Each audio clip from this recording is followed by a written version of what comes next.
Hi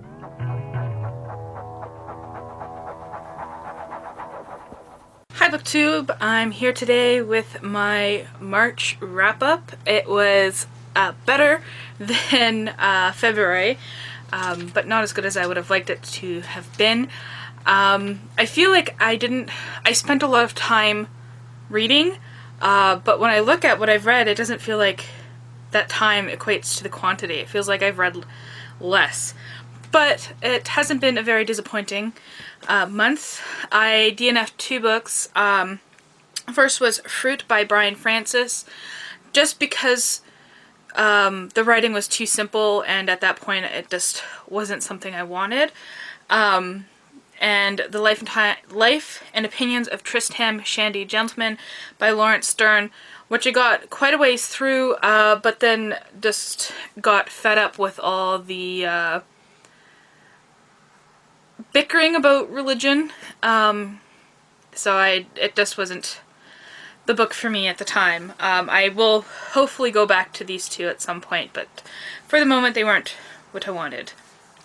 I'm near the end of Towers of Midnight by Robert Jordan and Brandon Sanderson, which is book 13 in the Wheel of Time series. I have maybe like 4 or 5 chapters left to listen to, and then I'll be moving on to the last one in April, and I will put up my thoughts about how Brandon Sanderson has done with taking over for Robert Jordan.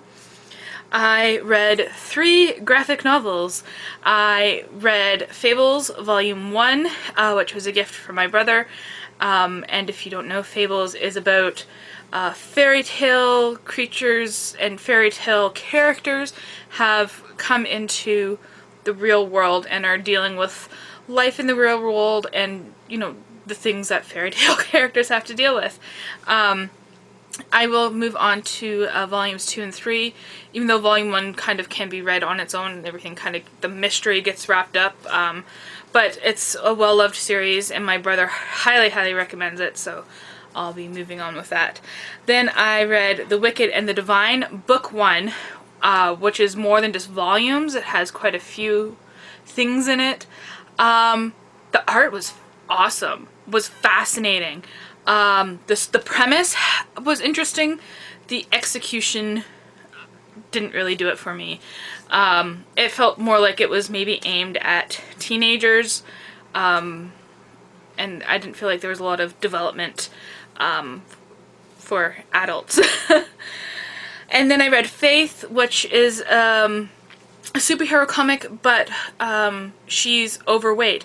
But the good thing about this is that that's not commented on. She's not seen constantly eating. You know, she's a normal person, relatively speaking. You know, she happens to have superpowers, who just happens to be fat.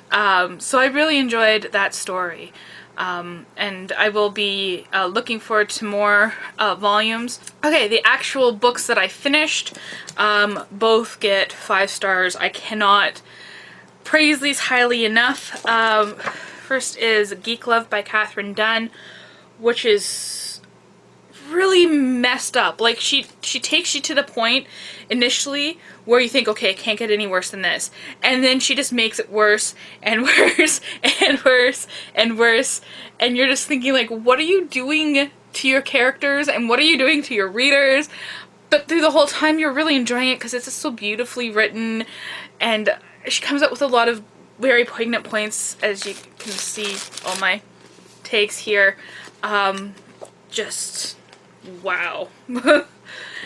And then we have The Polished Hoe by Austin Clarke, which is written by a Canadian author, winner of the 2003 Commonwealth Writers' Prize and the Giller Prize winner. And this is an amazing story of a woman who's confessing to murder, but it's not just that. You get the whole of her history, as well as the history of some of the other characters, and he creates this whole picture.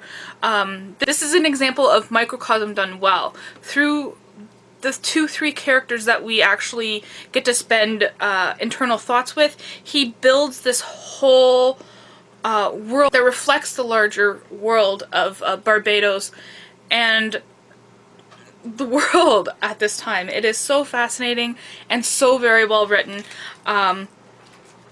The dialect is not difficult at all to understand. His provides enough context and everything that you understand what's going on, and it's just amazing. So yeah, that's what I read in March. Let me know how your March was, and thank you for watching.